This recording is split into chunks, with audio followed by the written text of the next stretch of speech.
श्री स्वामी समर्थ. हर हर महादेव. देवादिदेव महादेव व स्वामींच्या कृपेने तुमच्या सर्व चांगल्या इच्छा पूर्ण हो ही स्वामींच्या व महादेवांच्या चरणी प्रार्थना करते. आजच्या नवीन व्हिडिओला सुरुवात करते. शुक्रवार व ज्योतिपूजन हे अनेक घराण्यांचा कुलधर्म किंवा कुळाचार आहे. श्रावणातील शुक्रवारी कुलदेवीची व लक्ष्मीची आराधना करून सुवासिनींना भोजन व हळदी कुंकू, फुले, पाने, सुपारीसह दक्षिणा देऊन सत्कार केला जातो. या विधी सवासन करणं असं देखील म्हणतात. श्रावण महिन्यात 4 शुक्रवारी संध्याकाळी सुवासिनीला हळदी कुंकवाला बोलावून त्यांना दूध, साखर, चणे, फुटाणे द्यावेत. प्रत्येक शुक्रवारी मूठभर पुरण घालून कोणत्याही एका शुक्रवारी पुरणपोळी करून सुवासिन जेवण्यास घालवावी. तिला दक्षिणा द्यावी. सवासिनीचा मानपान करावा. श्रावणातील 4 शुक्रवारी देवतेची पूजा केली जाते. ही पूजा संतती रक्षणार्थ, मुलाबाळांच्या सौख्यासाठी, सुरक्षिततेसाठी केली जाते.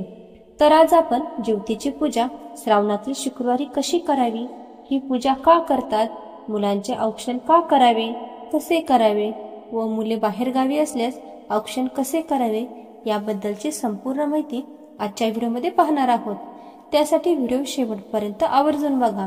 चॅनलवरती जर नवीन असाल, पहिल्यांदाच माझे व्हिडिओ पाहत असाल तर नक्की चॅनलला सबस्क्राईब करा. चला तर मग वेळ न घालवता आजच्या व्हिडिओला सुरुवात करूया.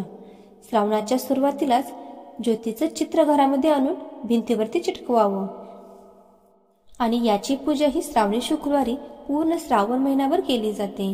तर हे चित्र घरामध्ये का चिटकवलं जातं, या चित्रामध्ये असलेल्या वेगवेगळ्या प्रतिमा काय आहेत, तर याबद्दलची सविस्तर माहिती देखील जाणून घेऊया. ही प्रतिमा विशेष अर्थपूर्ण आहे. या एकाच प्रतिमेत 4 वेगवेगळ्या देवतांच्या वरवर पाहता परस्परांशी संबंध नसलेल्या स्वतंत्र प्रतिमा आहेत. संपूर्ण महाराष्ट्रात याच प्रतिमेचे पूजन केले जाते. यातील एकही प्रतिमा बदललेली दिसत नाही.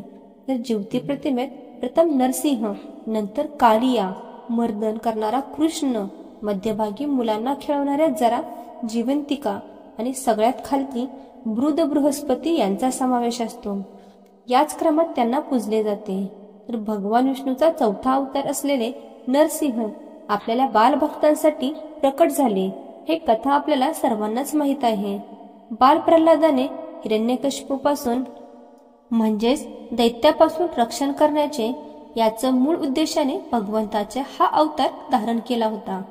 बालकाचे रक्षण आणि बालभक्तांसाठी अवतार धारण केलेली देवता म्हणून भगवान नरसिंह यांना प्रतिमेत पूजले जाते.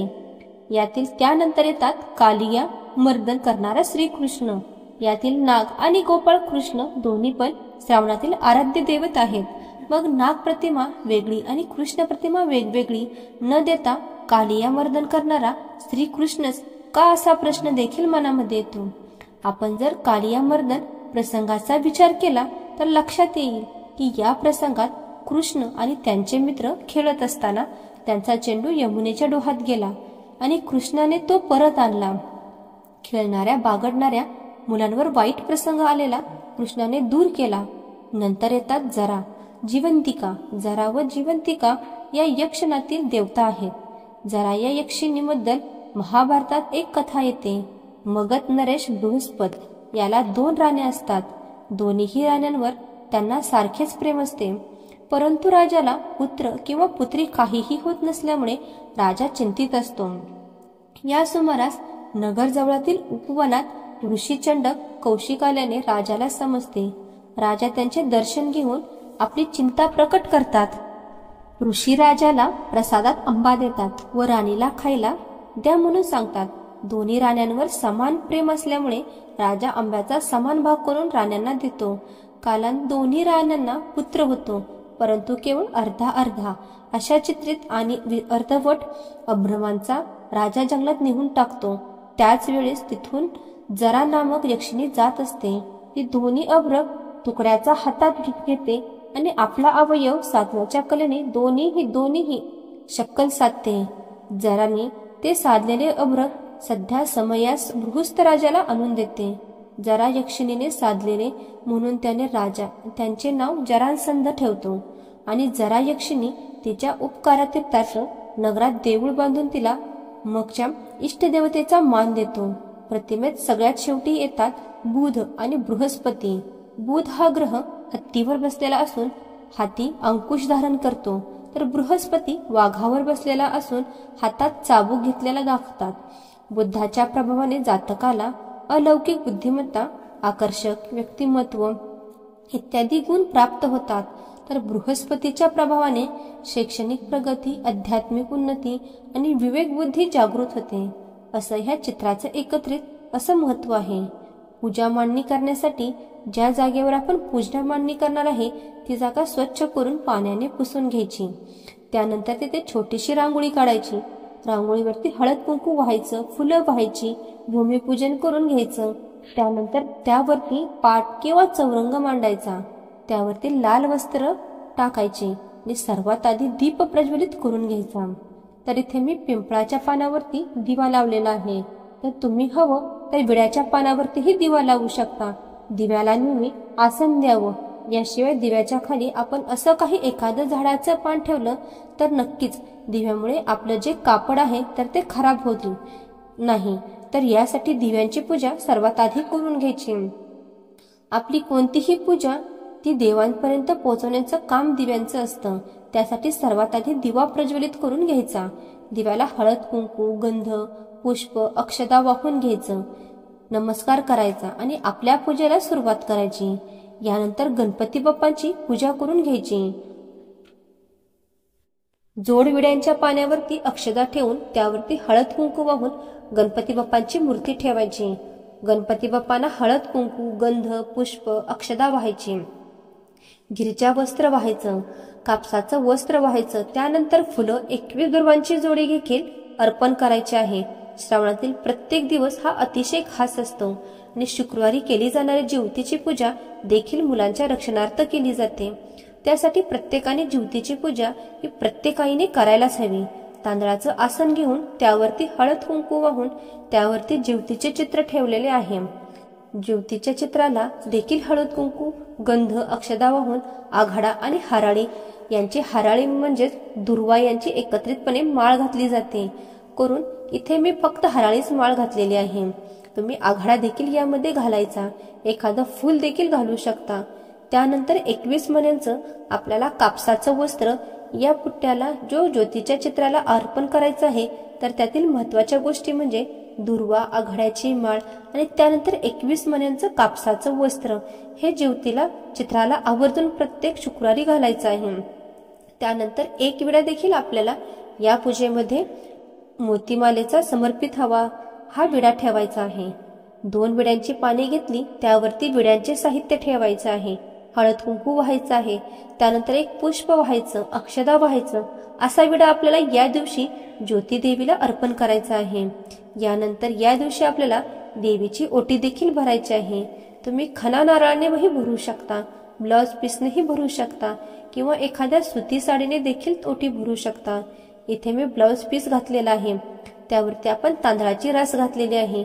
ओटीचं साहित्य खारी, खोबरं, सुपारी, हळकुंड, 1 रुपयाचं नाणं ठेवायचं आहे. त्यानंतर आपण ओटीवरती हळद कुंकू, पुष्प वाहून घेऊया. अशा रीतीने आपल्याला ओटी देखील भरून घ्यायची आहे. नैवेद्य दाखवून घ्यायचा. नैवेद्यामध्ये या दिवशी फुटाण्याचा नैवेद्य आणि दूध साखरेचा नैवेद्य दाखवला जातो. चणे फुटाण्याच्या नैवेद्याला अनन्यसाधारण असं महत्व आहे. तर याच दिवशी चणे फुटाण्याचा नैवेद्य नक्की दाखवायचा.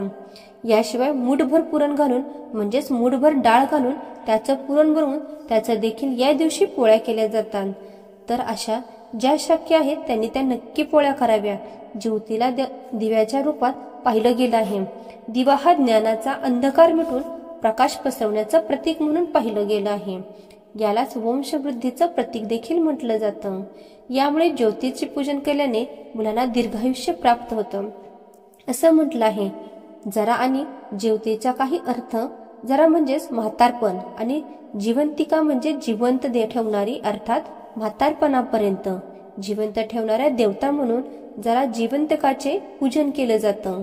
जरे जिवंतिके देवी बालयुक्ते प्रमोदिनी रक्षावर्ते महाशक्ती पूर्ण कामे नमस्तुत असा श्लोक ज्योतीचा पूजा करताना म्हटला जातो. प्रत्येक श्रावणी शुक्रवारी ज्योतीची पूजा केली करायची आहे आणि पूजा झाल्यानंतर ज्योतीची आरती देखील केली जाते व घ्यायचीही आहे. ज्योतीची पूजा आरती झाल्यानंतर कथा देखील वाचून घ्यायची. त्यानंतर कणकेचे दिवे बनवायचे. कणकेचे 5, 7 किंवा 11 असे दिवे बनवायचे. दिवे बनवत असताना कणकेमध्ये थोडासा गूळ आणि तूप घालून हे दिवे बनवायचे. यावेळेस कणकेमध्ये मीठ घालायचं नाही. यानंतर या दिव्यांनी प्रथम सर्वात अगोदर आपण देवीला ओवाळून घ्यायचं. यानंतर घरातील सर्व देवी देवतांना ओवाळून घ्यायचं आणि नंतर याच दिव्याने आपल्या घरातील लहान मुलांना ओवाळून घ्यायचं. घरातील ज्योतीची पूजा झाल्यानंतर लहान मुलांना देखील पाटावर बसून घ्यायचं आणि त्यांना देखील ओवाळायचं आहे. त्यानंतर कुंकू लावून चणे, गूळ, फुटाणे व अर्त्यांचं वाण द्यायचं. आपल्या मुलांच्या कल्याणासाठी व दीर्घायुष्यासाठी देवीकडे प्रार्थनाही करायची आहे.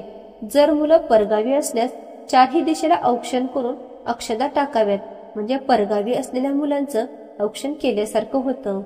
या दिवशी ज्योतीची पूजा केल्याने आपल्या मुलांच्या आयुष्यामध्ये कधीच अडीअडचणी येत नाहीत व त्यांना दीर्घायुष्य लाभतं.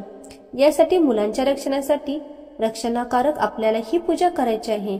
कणकेचे दिवे बनवत असताना त्यामध्ये फुलवाती न घालता त्यामध्ये जोडवातच घ्यायची आहे.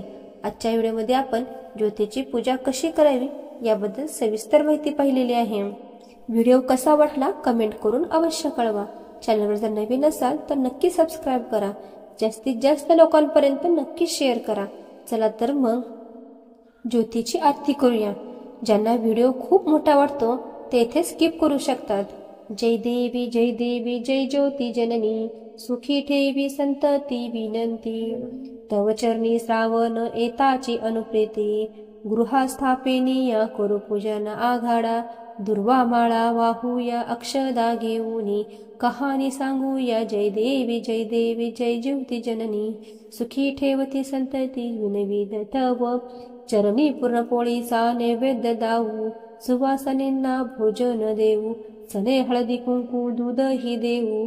नमुनी आनंदे आरती खाऊ, जय देवी जय ज्योती जननी. सुखी ठेवी संतती विनंती तव चरणी, सटवा सटवीची बाधा होई बाळांना.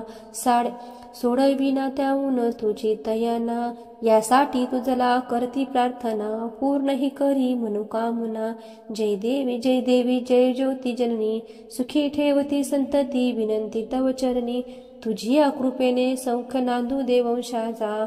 वेलच वाढू दे सेवा ही वृत्य नित्य, घडू दे मनुची हेतू पूर्ण होऊ.